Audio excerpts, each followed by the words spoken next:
गठबन्धन बनाउँदा धेरै कुरालाई ध्यान दिनुपर्छ, तर हाम्रा राजनीतिक दलहरूले यसको हेक्का राखेको पाइँदैन। कुनै बेला नेकपा माओवादी केन्द्रका अध्यक्ष पुष्पकमल दाहाल प्रचण्ड प्रधानमन्त्री हुँदा सोही क्याबिनेटमा तत्कालीन राप्रपाका अध्यक्ष कमल थापा उपप्रधान तथा स्थानीय विकास मन्त्री हुनुहुन्थ्यो। दुई ध्रुवका यी पार्टीका गठबन्धनमा जसरी नीति तथा कार्यक्रम र बजेटमा अलमल थियो, त्यसैगरी अहिलेको गठबन्धनको पनि अलमल छ। कांग्रेस र माओवादी दुई ध्रुवका पार्टी हुन्। यी दुई मिलेर ल्याउने नीति तथा कार्यक्रम र बजेटमा अलमल भइ नै हाल्छ। यसकारण गठबन्धन सरकार बनाउँदा यो सोच्नुपर्ने विषय हो। गठबन्धन कोसँग गर्ने, जोसँग पनि गर्ने विषय नै होइन। यो विचार सिद्धान्त मिल्नेसँग मात्र गठबन्धन गर्ने हो। तर हाम्रा दलहरू सरकारमा जान विचार सिद्धान्तलाई तिलाञ्जली दिएर अङ्कगणित मात्र हेर्छन्। त्यसको परिणाम सरकारले ल्याउने नीति कार्यक्रम र बजेट अलमलमा पर्छ अनि देश र जनताले दुःख पाउँछन्। यही कारण हो बजेटको सिद्धान्त र प्राथमिकतामाथि छलफल भइरहँदा सत्तारूढ दलकै सांसदहरू पनि विरोध जनाइरहेका छन्। बजेटको सिद्धान्त र प्राथमिकता अलि परम्परावादी नै देखिएको छ। नयाँ छुट्टै छैन। अर्थ मन्त्रालयले विषय प्रवेशमा भनेका 6वटा बुँदा, 10वटा मूल सिद्धान्त र 10वटा प्राथमिकता भित्र रहेर कुरा गर्दा यसभित्र टीका टिप्पणी गर्ने, सुधार गर्ने थुप्रै विषय छन्। हाम्रो अर्थतन्त्र लयमा फर्किएको छैन। फर्किएको भनिएको अर्थतन्त्रलाई पुरानै ढङ्गले जाने हो भने मुलुकको यतिखेरको आवश्यकतालाई सम्बोधन गर्न सक्दैन। यसो भनिरहँदा सत्तारूढ दलका सांसदहरूको तर्क के हुन सक्छ भने यो विशेष परिस्थितिमा बनेको गठबन्धन हो। विशेष परिस्थितिको गठबन्धन भएकाले यो कोसँग गरियो, केमा गरियो भनेर हेर्न मिल्दैन। अझ उहाँहरूकै शब्द लिने हो भने त उहाँहरू के भन्नुहुन्छ नि, यो प्रतिगमन विरुद्धको अग्रगामी गठबन्धन हो भन्ने शब्द पनि प्रयोग गर्नुहुन्छ। तर संसदमा बोलिरहँदा प्रमुख प्रतिपक्षी दल नेकपा एमाले पनि यो प्रतिगामी गठबन्धन हो भन्छ। प्रमुख प्रतिपक्षी दलले सत्तारूढ गठबन्धनलाई प्रतिगामी देख्छ भने सत्तारूढ गठबन्धनले प्रमुख प्रतिपक्षी दललाई प्रतिगामी देख्छ। प्रतिगामी चाहिँ को हो खोज्नुपर्ने विषय छ। तर मुख्य कुरा के हो भने जसले जसलाई जे आरोप लगाए पनि यहाँ संसदमा छलफल चलिरहँदा सरकारले पेश गर्ने अथवा अर्थ मन्त्रालयले पेश गरेको बजेटमाथिको सिद्धान्त र प्राथमिकताको छलफलमा सांसदहरू के भन्छन्, सत्तारूढ दलका सांसदहरू के भन्छन्, विपक्षी दलले त विरोध गर्ने नै भयो। सत्तारूढ घटककै कुरा फेरि सुनाउन। यो गठबन्धनको सरकार हो।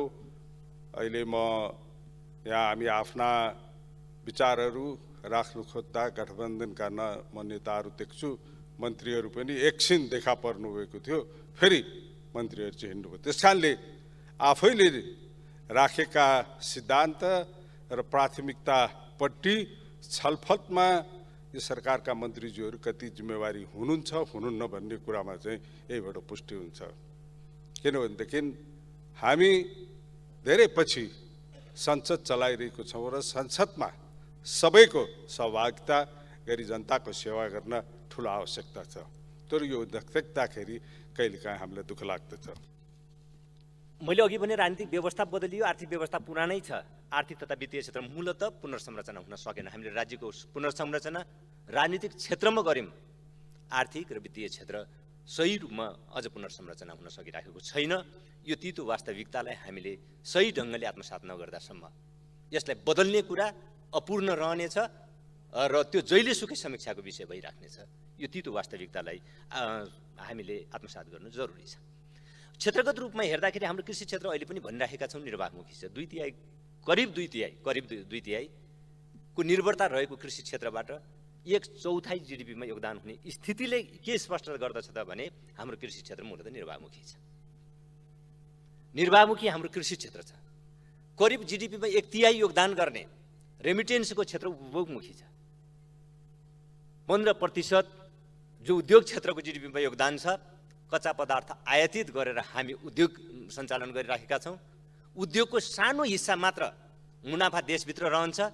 मुनाफाको ठुलो हिस्सा पुनरुत्पादनमा लाग्ने अवस्था छैन। जहाँबाट आएको त्यही फर्कने स्थिति छ। उद्योगको आजको हाम्रो अवस्था यो हो। सेवा क्षेत्र नाफामुखी बन्दै गइराखेको छ, सामाजिक दायित्वबाट पन्छिँदै गइराखेको छ। आजको हाम्रो अर्थव्यवस्थाको आर्थिक क्षेत्रको एउटा तितो दृश्य यही हो, यथार्थ दृश्य यही हो। अब आजको हाम्रो एउटा वास्तविकता यहाँनिर छ। हामीले बदलेको राजनीतिक व्यवस्थाले पुरानो आर्थिक सामाजिक अवस्थालाई आफू अनुकूल बनाउँछ कि बनाउँदैन? बनाउनु पर्ने आवश्यकता थियो। अफसोस पुरानो आर्थिक व्यवस्थाले अब नयाँ राजनीतिक व्यवस्थालाई आफू अनुकूल बनाइदिएला भन्ने खतरा र त्यो दृश्य अगाडि देखा पर्न थालिराखेको छ। नयाँ राजनीतिक व्यवस्थाले पुरानो आर्थिक व्यवस्थालाई आफू अनुकूल बदल्ने हो वा पुरानो र परम्परागत लयमा हिँडिराखेको आर्थिक व्यवस्थाले नयाँ राजनीतिक व्यवस्थालाई आफू अनुकूल फर्काउने हो, यो उत्तरित हुन बाँकी छ। हामीले उत्तरित गर्नुपर्नेछ नयाँ राजनीतिक व्यवस्था अनुकूलको हाम्रो आर्थिक सामाजिक अवस्था। यति बेला हाम्रो दायित्व नयाँ राजनीतिक व्यवस्था अनुकूल हाम्रो नयाँ आर्थिक व्यवस्था निर्माण गर्नको लागि हामीले हाम्रा सिद्धान्त, हाम्रा प्राथमिकता, हाम्रा संरचनागत क्षेत्रमा, हाम्रा कार्यशैलीमा नयाँ पनि जरुरी छ। सिद्धान्तको हिसाबले मलाई के लाग्दछ भने बजारको कुरा, राज्य केन्द्रित अर्थव्यवस्थाका कुरा, यी दुवै प्रयोगहरूका त्यति सुखद अनुभवहरू छैनन्। हामीले राजनीति यहाँनिर ध्यान दिनै पर्ने कुरा यो हो कि हामीले राजनीतिक व्यवस्था परिवर्तनको लागि जनतालाई परिवर्तनका सम्भाग शक्ति मान्यौँ जहिलेसुकै, तर आर्थिक विकासको कुरा गर्दा, समृद्धिको कुरा गर्दा, आर्थिक व्यवस्था निर्माणको कुरा गर्दा जनतालाई जहिलेसुकै निष्क्रिय प्रापक बनाउने प्यासिभ रेसिपिएन्टको रूपमा हामीले एउटा जनतालाई तयार गर्दै लग्यौँ, जनता निष्क्रिय प्रापक बनाउँदै लग्यौँ। आर्थिक विकासको क्षेत्रमा जनतालाई आर्थिक विकासको सम्भाग शक्ति कसरी बनाउने? अब त्यसको निम्ति उत्पादन प्रक्रियामा, उत्पादनका संरचनाहरूमा बहुसंख्यक जनताको सहभागिताको सुनिश्चितता हामी कसरी गर्छौँ? सत्तारूढ दल अझ नेपाली काङ्ग्रेस मात्र होइन, स्वयं अर्थमन्त्रीको पार्टीबाट समेत विरोध आइरहेको बजेटको सिद्धान्त र प्राथमिकतामा प्रतिपक्षी दलहरूले त विरोध गर्ने नै भए। नेपाल सरकारका तर्फबाट माननीय अर्थमन्त्रीले प्रस्तुत गर्नुभएको विनियोजन विधेयक 2079 का सिद्धान्त र प्राथमिकता केवल औपचारिकता निर्वाह गर्ने र परम्परागत किसिमका छन्।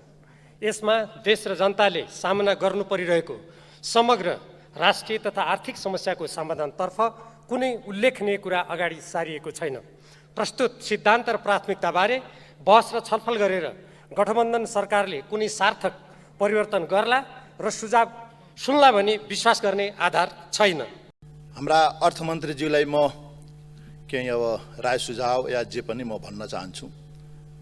यो हाम्रा जति मान्यज्यूहरू हामी छौँ, उहाँहरूलाई कमसे कम एक पटक बसाएर, किनभने विकासका मोडल, कन्सेप्ट, अवधारणा के छन्, कस्ता छन्, उहाँहरूको पनि राय सुझाव राखेर बजेट बनाएको भए एकदम यो चाहिँ बजेट राम्रो हुन्थ्यो। आज जुन यो विनियोजन विधेयक जुन आएको छ सिद्धान्त र प्राथमिकतामा राय सुझावहरू यसमा पनि राखेको भए अलि राम्रो हुन्थ्यो, तर चाहिँ यो कुरा मैले चाहिँ देखिएन। बजेटको प्राथमिकतामा त छलफल गर्नै बेकार छ। यो कर्मकाण्डीमा हामी कर्मकाण्ड बोल्छौँ, हामी बोलेर त्यहाँको कमा फुल स्टप पनि चेन्ज हुनेवाला छैन। यो सिद्धान्त र प्राथमिकताको विषयमा यसो हेर्दा अहिलेसम्म जुनसुकै सरकार आए पनि न त सिद्धान्त अनुसार काम अगाडि बढाएको मैले देखेको छु, न त अहिलेसम्म कुनै प्राथमिकता जुन राखेको छ त्यो प्राथमिकतालाई नै आधार बनाएर अगाडि बढेको अवस्था मैले देखेको छु। अहिले पनि अवस्था त्यही छ। जसरी विगतको दिनमा हेर्ने हो भने, विगतको वर्षहरूमा हेर्ने हो भने हामीले जहिले पनि र अहिलेको यो विधेयक र सिद्धान्तको प्राथमिकतालाई यसो अध्ययन गर्ने हो भने यसमा पनि सबै थोक जति पनि हामीले शिक्षा, स्वास्थ्य, रोडको आयोजनादेखि लिएर सबै कुराहरू समावेश, कृषिको व्यवस्थापनदेखि लिएर सबै कुरा राखेको छ। तर चाहिँ यो कार्यान्वयन चाहिँ जिरो नै देखिएको अवस्था छ। विनियोजन विधेयक 2079 का सिद्धान्त र प्राथमिकताहरूलाई माननीय अर्थमन्त्री जनार्दन शर्मा प्रभावकारज्यूले सङ्घीय संसद समक्ष प्रस्तुत गर्नुभएको छ, तर पनि यहाँ उहाँ उपस्थित हुन निकै कठिन भइराखेको छ। केही समय अगाडि सभामुखज्यूले निर्देशन गरेपछि पनि फेरि उहाँ बाहिरिनु भएको छ। यो एउटा अचम्मको संयोग पनि बने जस्तो लागिरहेको छ।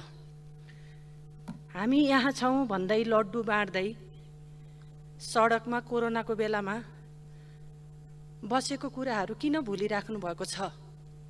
यस सदनलाई गरिमामय बनाउनु पर्दैन?